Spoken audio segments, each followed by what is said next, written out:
que le Créateur de tout l'univers, du monde visible et invisible, a quitté le ciel pour la terre, en prenant la forme d'un serviteur, né d'une vierge femme, conçu par la vertu du Saint-Esprit.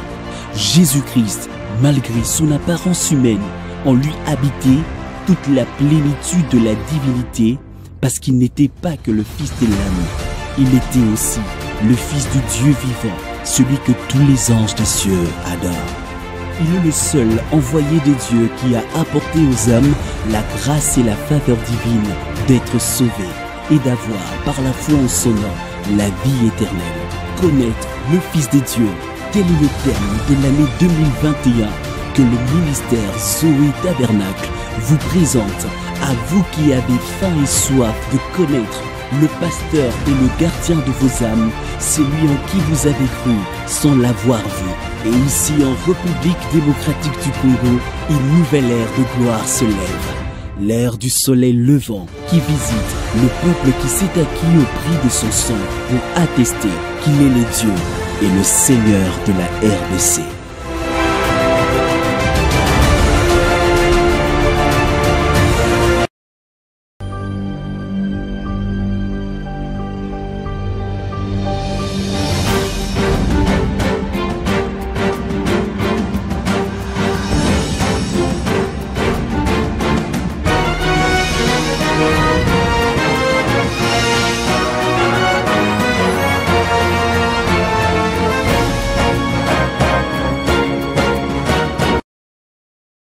Shalom bien-aimés, vous tous qui aimez votre émission Posons le fondement, une émission de maturité, une émission d'enseignement, une émission de tous les enfants de Dieu, quelle que soit la communauté où vous appartenez.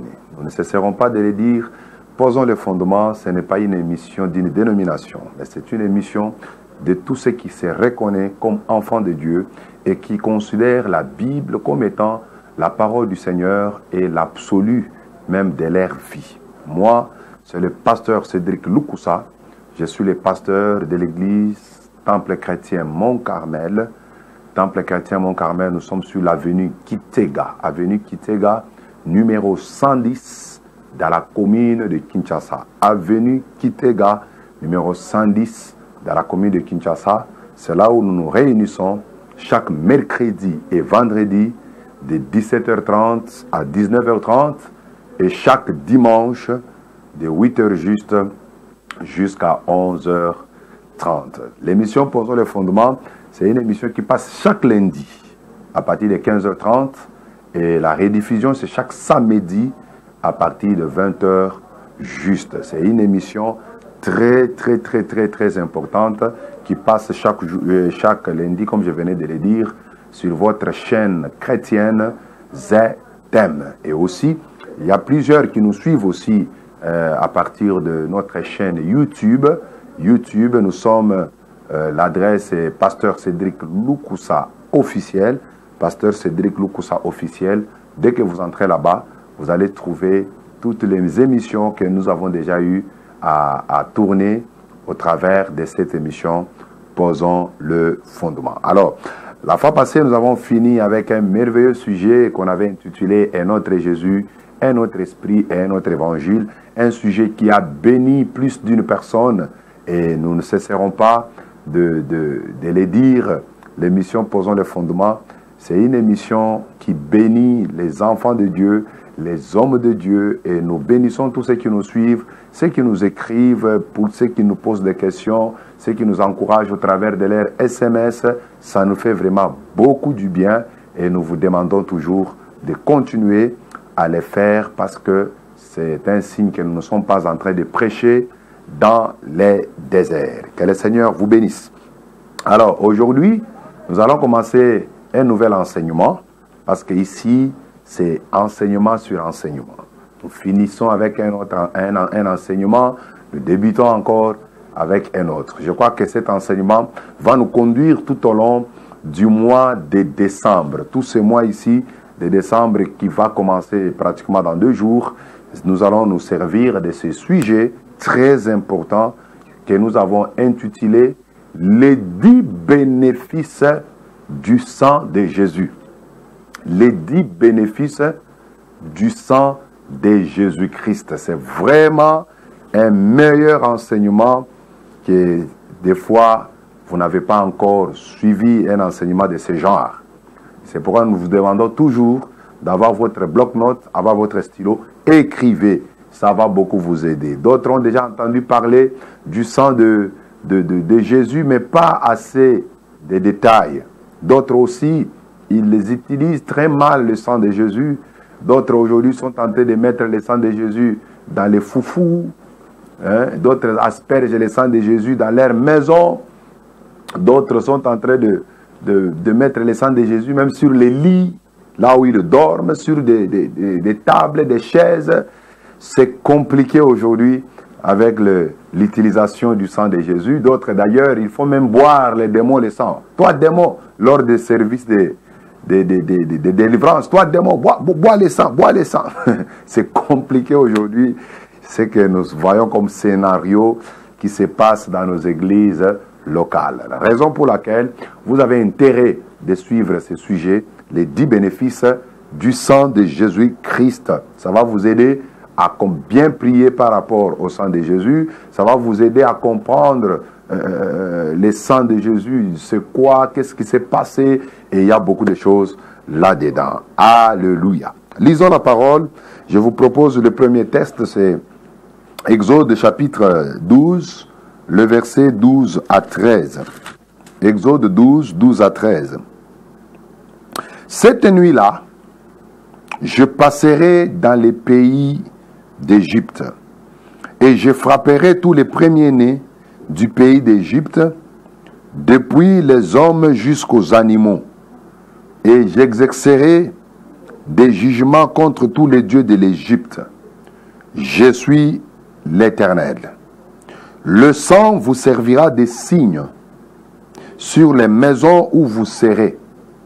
Je verrai le sang et je passerai par-dessus vous, et il n'y aura point de plaies qui vous détruisent quand je frapperai les pays d'Égypte. Alléluia.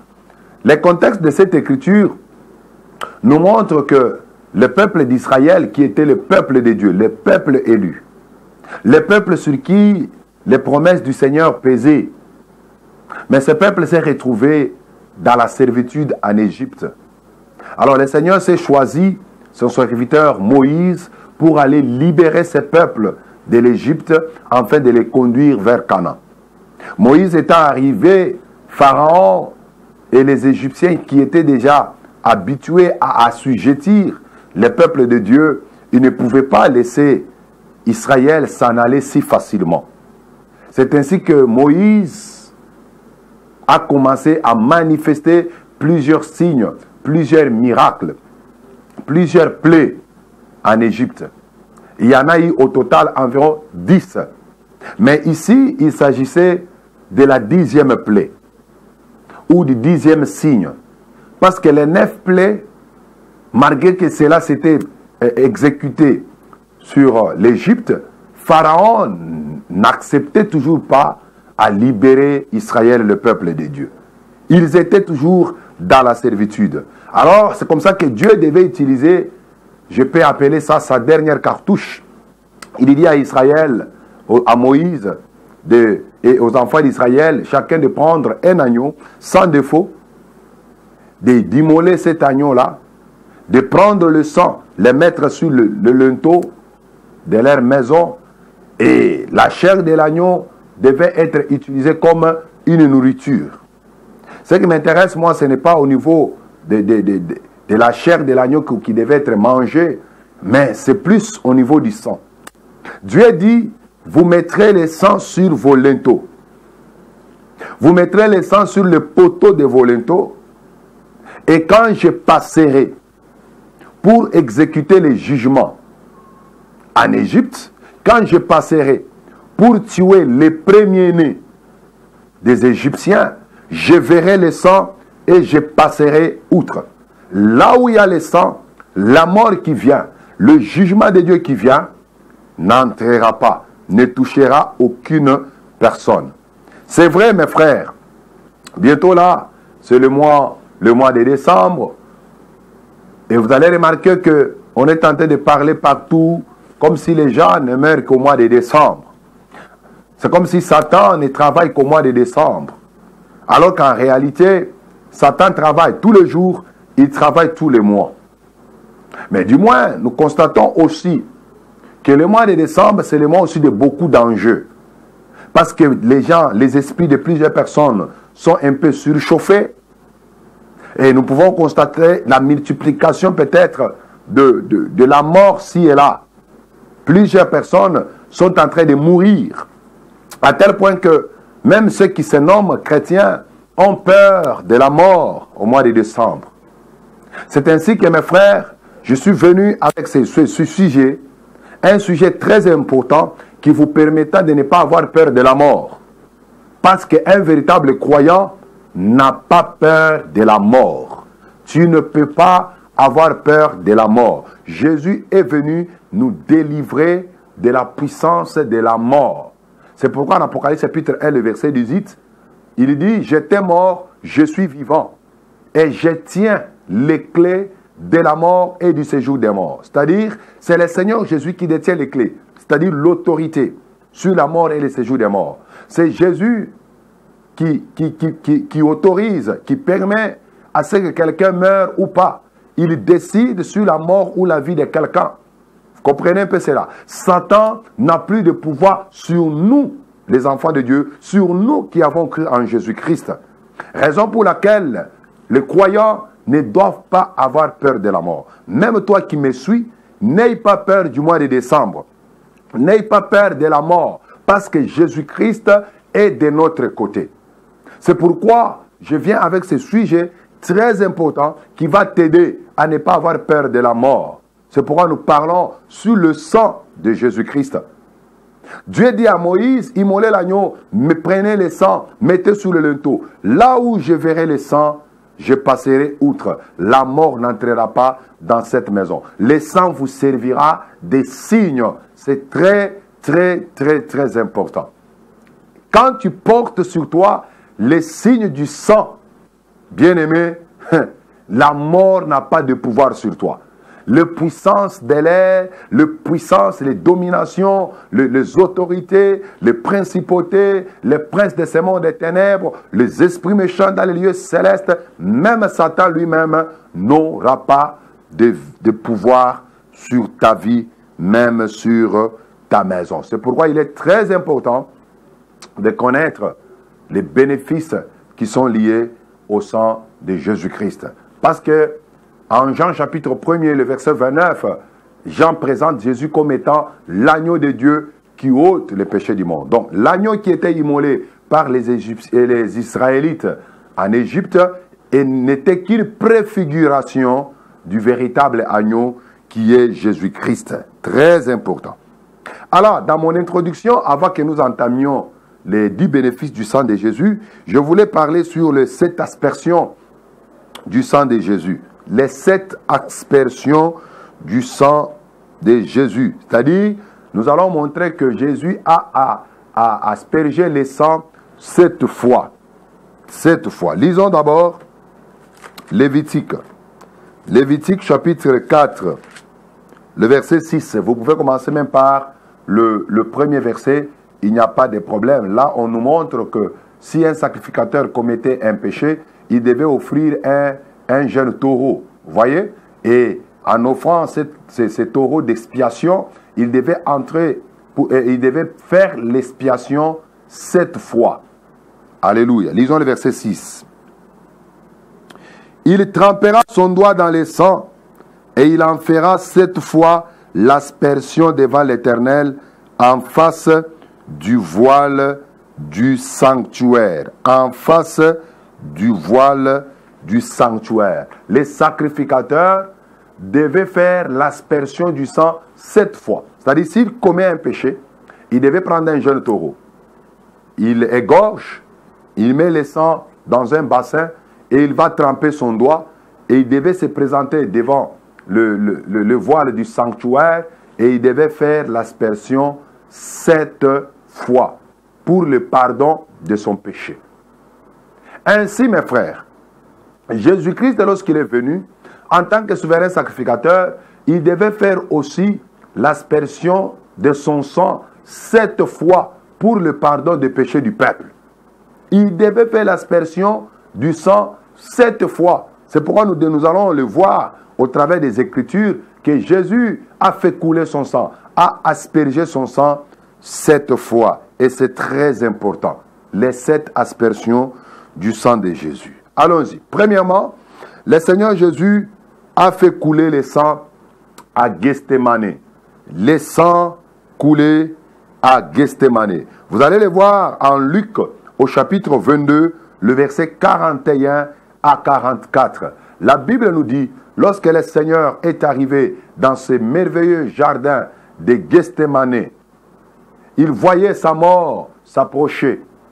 Même ses disciples qui étaient les plus proches l'ont abandonné, il dormait. Et le Seigneur ne faisait que souffrir lui-même. Il souffrait lui-même. Il a demandé même à Pierre s'il pouvait prier avec lui, même pendant 1 heure. Mais ils étaient fatigués. Le Seigneur a commencé à prier. Pour la première fois, il dit, Seigneur, éloigne de moi cette coupe. Il rentre pour la deuxième fois, Seigneur, éloigne de moi cette coupe. Pour la troisième fois, il est allé, il priait jusqu'à tel point que la sueur commença à tomber comme les gouttes du sang. Vous voyez, le Seigneur a fait tomber le sang qui venait pratiquement de sa sueur. C'est ce que nous appelons le sang à Gethsémane. Ce sang qui venait au travers des sueurs était juste le résultat du combat qu'opposait la chair de Jésus qui ne voulait pas obéir qui ne voulait pas mourir et son esprit qui voulait accomplir la volonté du Père. Je répète, le sang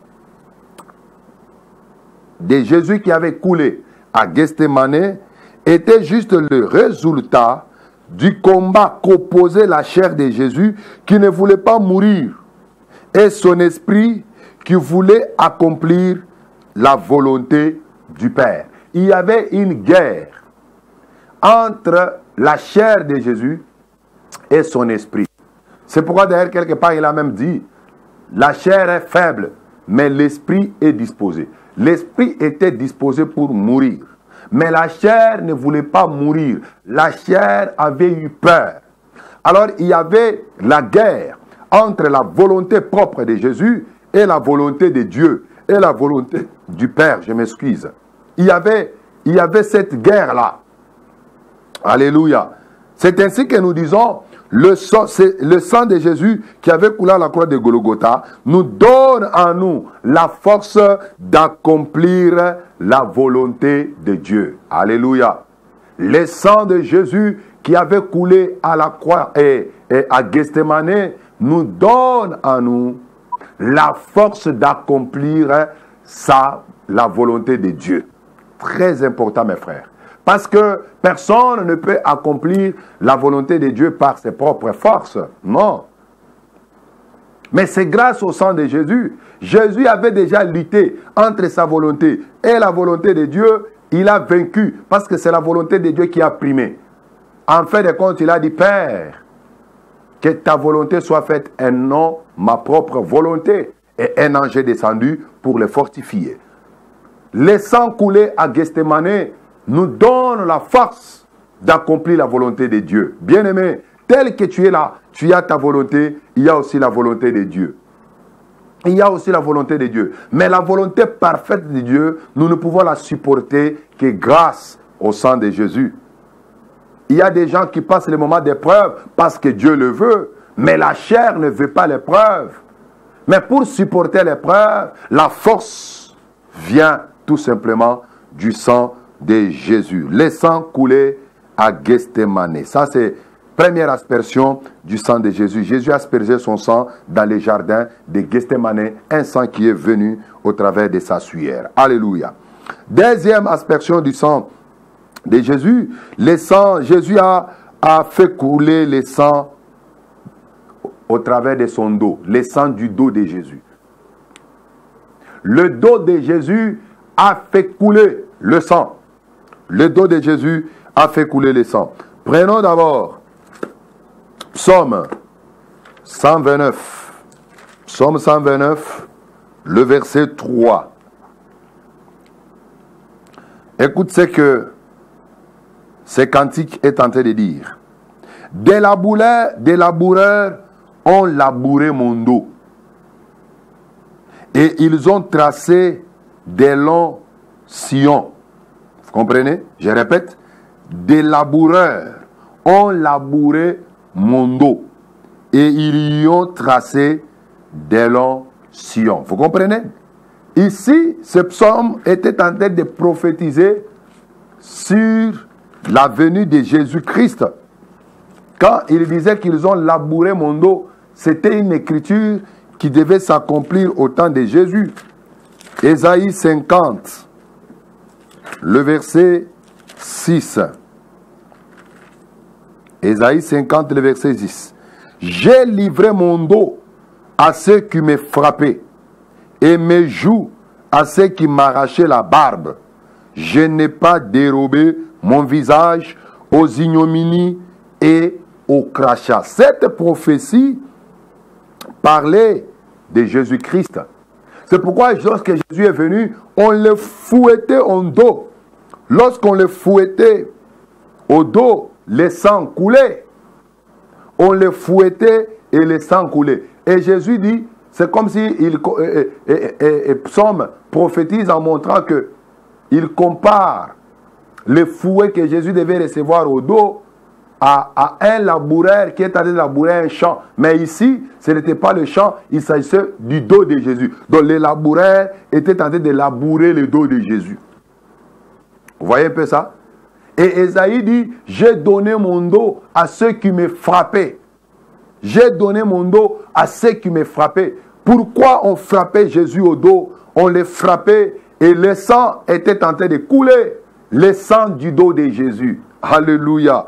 Le sang du dos de Jésus. Or, quand nous parlons du dos, le dos, c'est l'endroit qui porte le fardeau. Le dos, c'est un endroit qui porte le fardeau.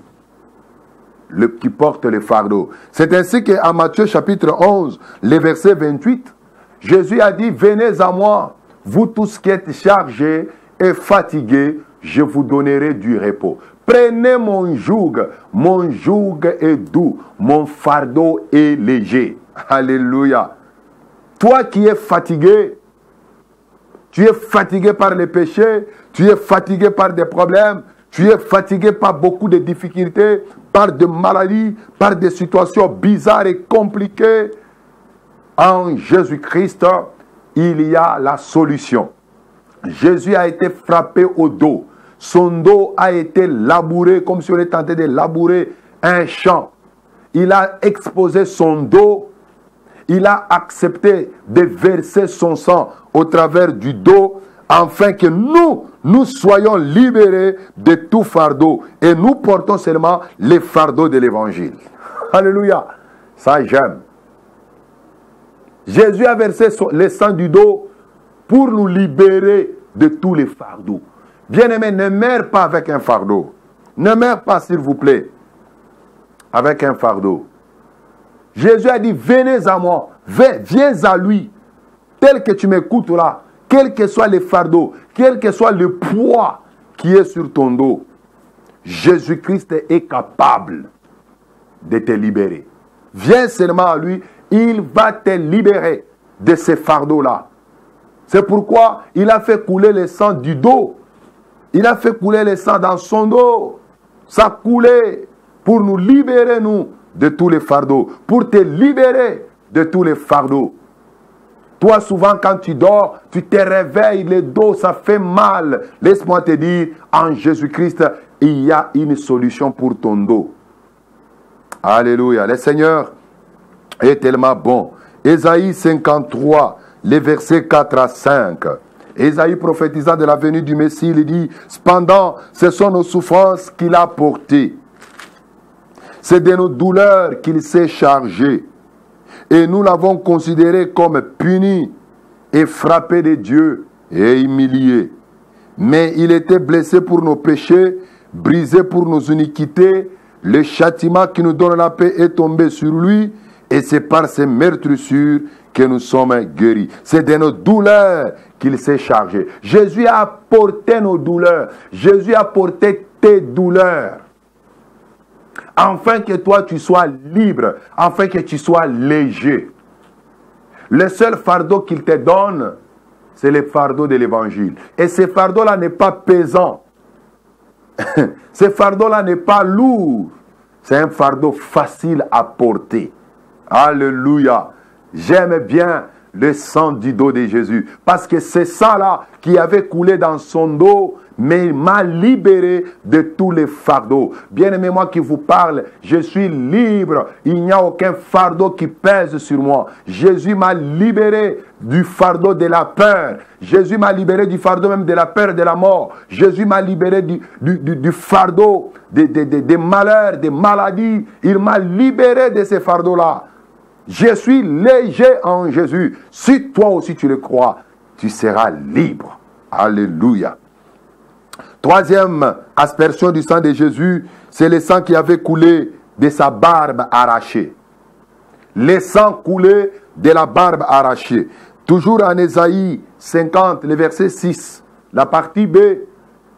Ésaïe, il dit, ils ont arraché ma barbe. Ils ont arraché ma barbe. Je bénis ces soldats-là qui avaient arraché la barbe de Jésus. Que ces soldats-là soient bénis. Parce que si ces soldats ne l'avaient pas fait, ça devait être compliqué pour nous. La barbe, mes frères, c'est le signe de la dignité. C'est le signe du respect. Selon 2 Samuel chapitre 10, le premier verset jusqu'au 6e verset. Il y avait un roi du nom de Nachash. Nachash était le roi d'Amon. Après sa mort, son fils Hanoun est venu, l'a remplacé au pouvoir. Maintenant, lorsque le roi David a appris que Nachash est mort, et c'est son fils Hanoun qui l'a remplacé, il a envoyé ses serviteurs pour aller quand même les féliciter, les souhaiter, et quand même les félicitations.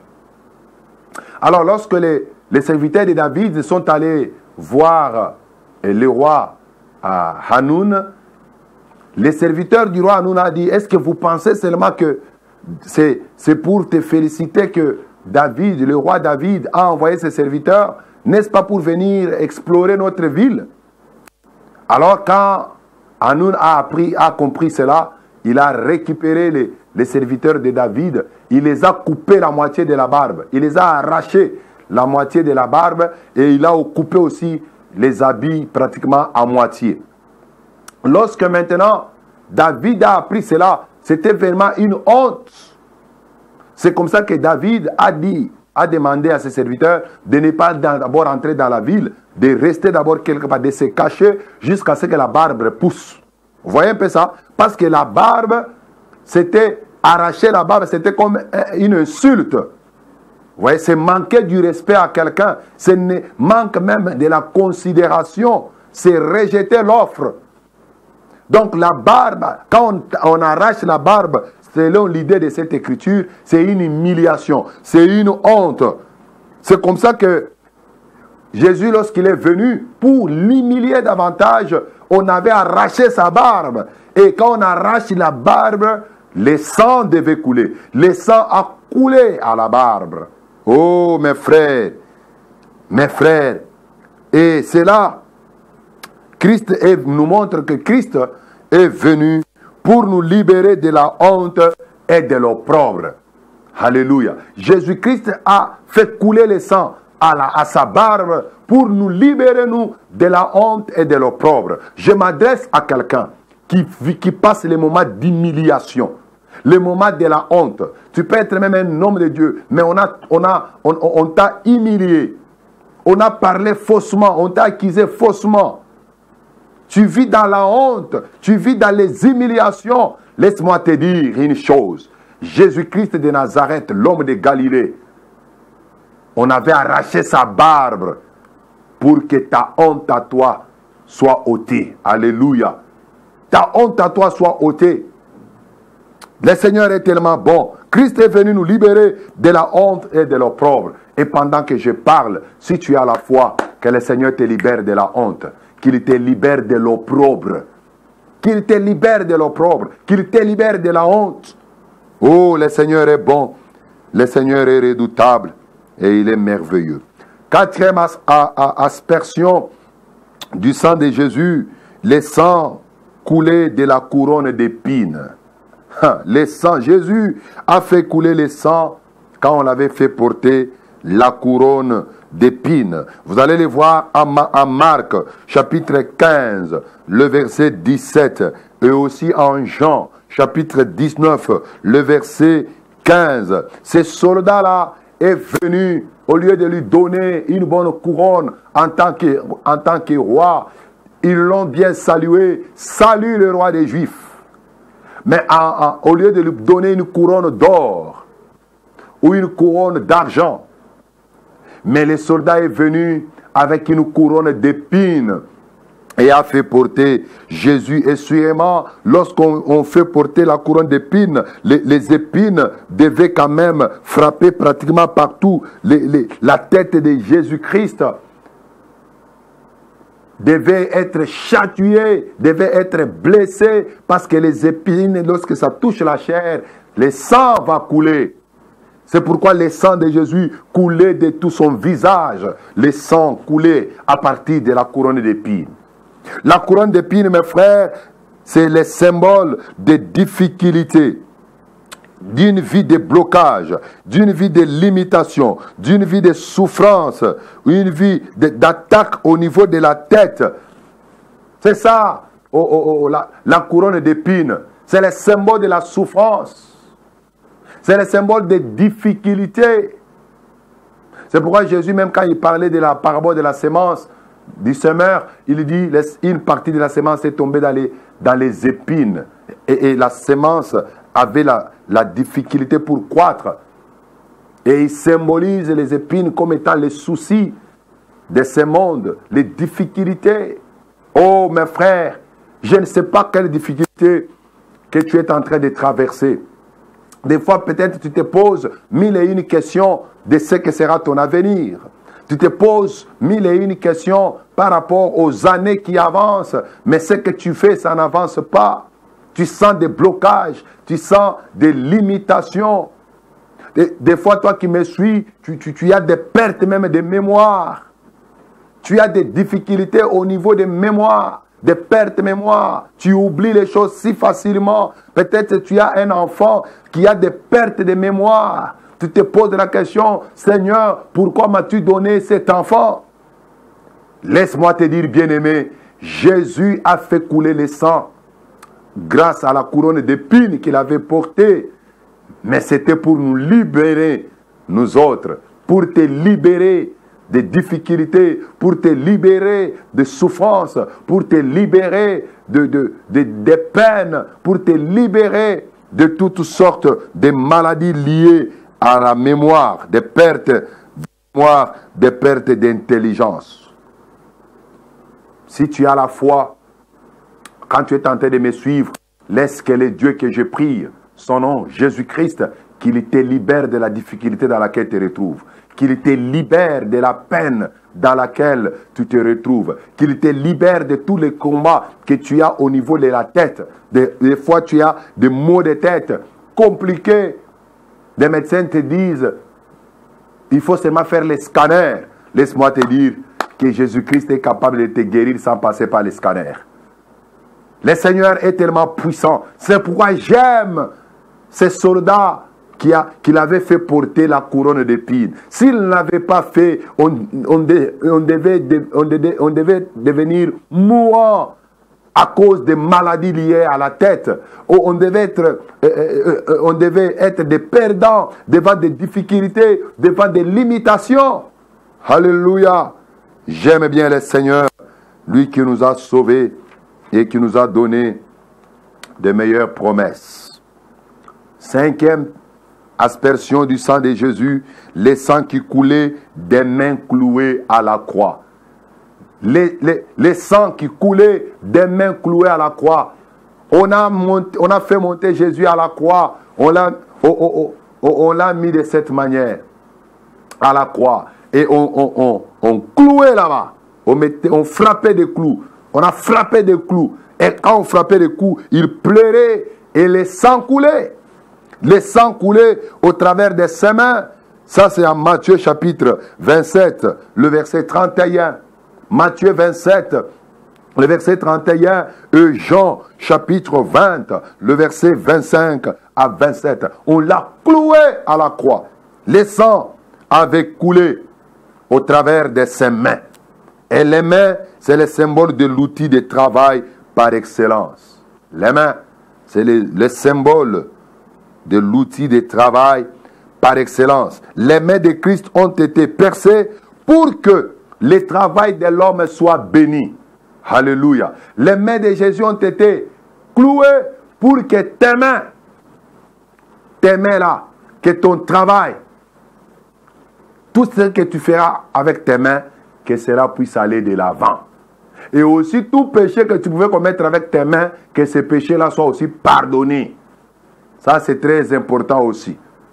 Tout péché que tu commets avec tes mains, tout péché que tu commets avec tes mains, toi-même tu connais.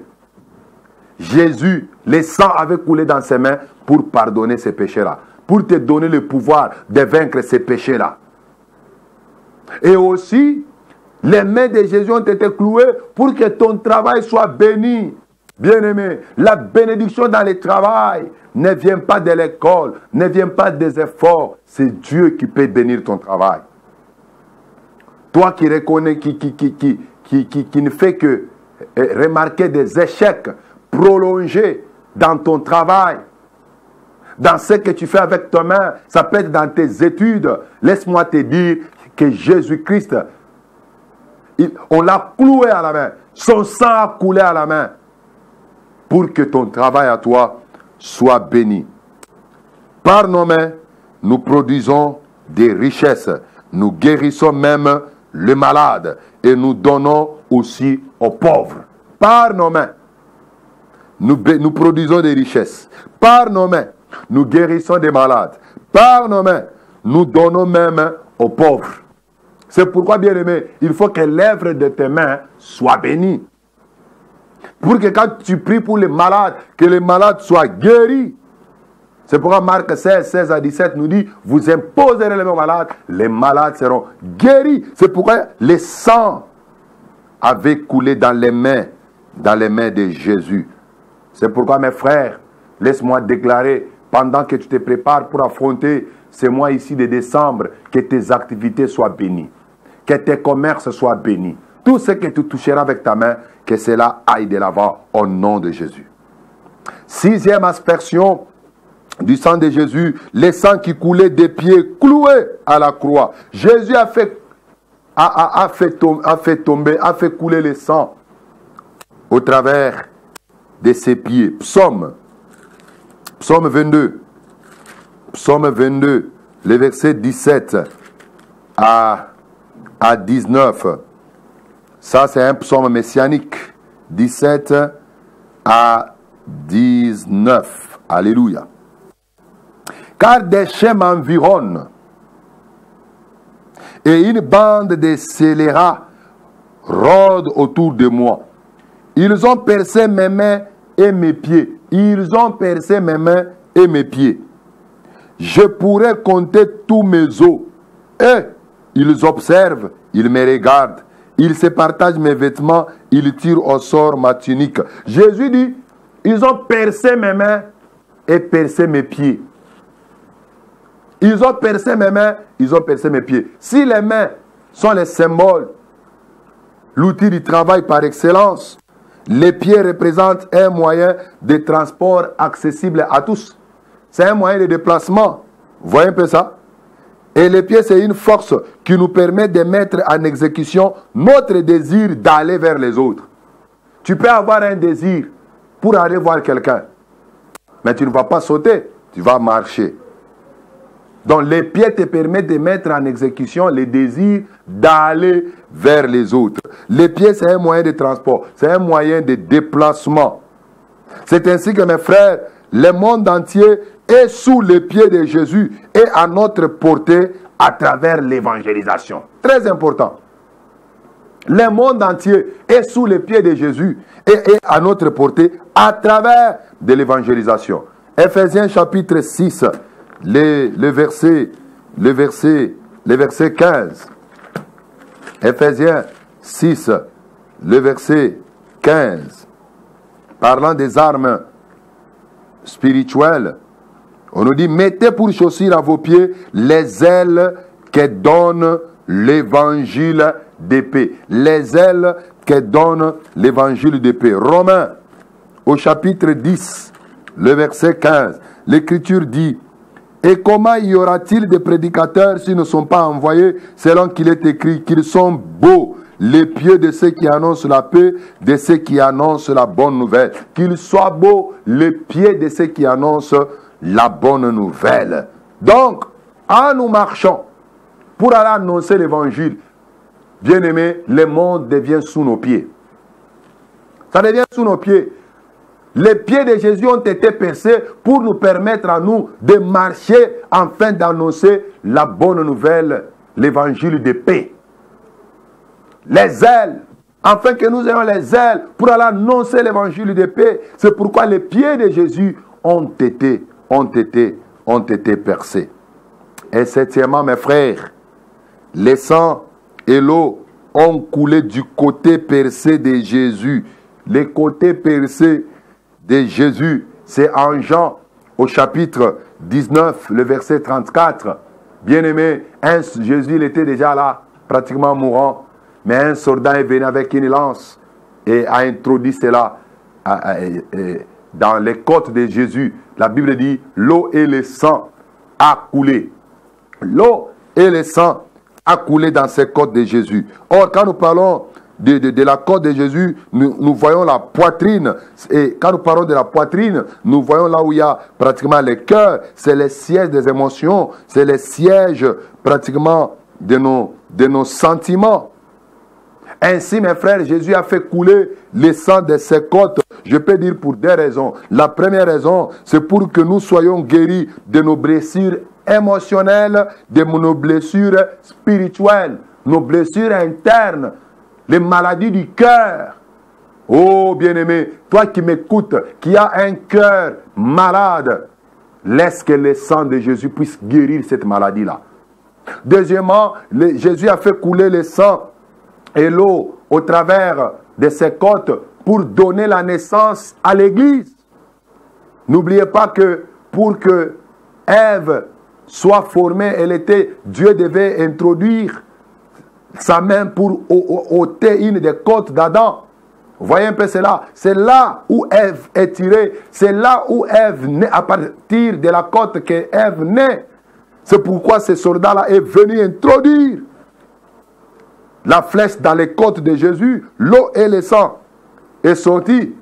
N'est-ce pas pour qu'une femme donne naissance, il y a d'abord l'eau et le sang qui sortent avant que le bébé puisse sortir, avant de donner naissance. C'est ainsi que Jésus aussi à la croix de Golgotha a donné l'essence de l'Église au travers du sang et de l'eau qui était sortie de ses côtes. Oh mes frères bien-aimés, ce sujet est tellement capital et très important. Quand vous connaissez le sang de Jésus, les bénéfices du sang de Jésus, vous n'aurez pas peur de la mort. C'est pourquoi, bien-aimé, pendant que je parle, laisse que le Seigneur Jésus puisse appliquer son sang dans ton cœur par la puissance du Saint-Esprit. Et que le sang de Jésus puisse avoir de l'impact sur ta vie. Que le sang de Jésus puisse avoir de l'impact sur la vie de ton mari, sur la vie de ta femme, sur la vie de tes enfants, sur la vie de tes parents. Que le sang de Jésus puisse avoir de l'impact. Mes frères, ce sujet est très important. N'ayez pas peur de la mort, parce que Jésus est de notre côté. David dit, je ne mourrai point, je vivrai et j'annoncerai les œuvres de l'Éternel. Cette parole, c'est une vérité aussi pour toi. Toi qui me suis, rassure-toi que tu ne mourras pas. Tu vivras et tu vas annoncer les œuvres de l'Éternel. Pour ce soir, Que le Seigneur Dieu vous bénisse. Que le Seigneur Dieu puisse vous garder. Qu'il vous donne encore la longévité. Qu'il vous protège contre la mort. Et que son sang soit sur vous. Et que son sang puisse vous protéger contre toutes les œuvres, contre toutes les attaques de l'ennemi. Au nom de Jésus-Christ, Amen. Moi, c'est le pasteur Cédric Loukoussa. Je suis le pasteur de l'église Temple Chrétien Mont-Carmel. Temple Chrétien Mont-Carmel, nous sommes sur l'avenue Kitega, au numéro 110, dans la commune de Kinshasa. Nous prions mercredi et vendredi de 17h30 à 19h30. Pour retrouver l'église, c'est très facile. Quand vous êtes sur la grande avenue Kassavo, vous mettez votre dos au grand marché Zando, entrez à votre gauche, c'est la deuxième parcelle. Vous trouverez là-bas une pancarte dont on a écrit Temple Chrétien Mont-Carmel. C'est là où nous nous réunissons mercredi et vendredi, 17h30 à 19h30. Et le dimanche, c'est 8h juste jusqu'à 11h30. Nous avons un numéro WhatsApp. Veuillez nous écrire. Faites un petit commentaire par rapport à ce que vous avez écouté. Nous sommes vraiment disponibles. Nous sommes vraiment disponibles pour répondre à toutes vos préoccupations. Nous avons notre chaîne YouTube et notre page Facebook, Pasteur Cédric Loukoussa officiel.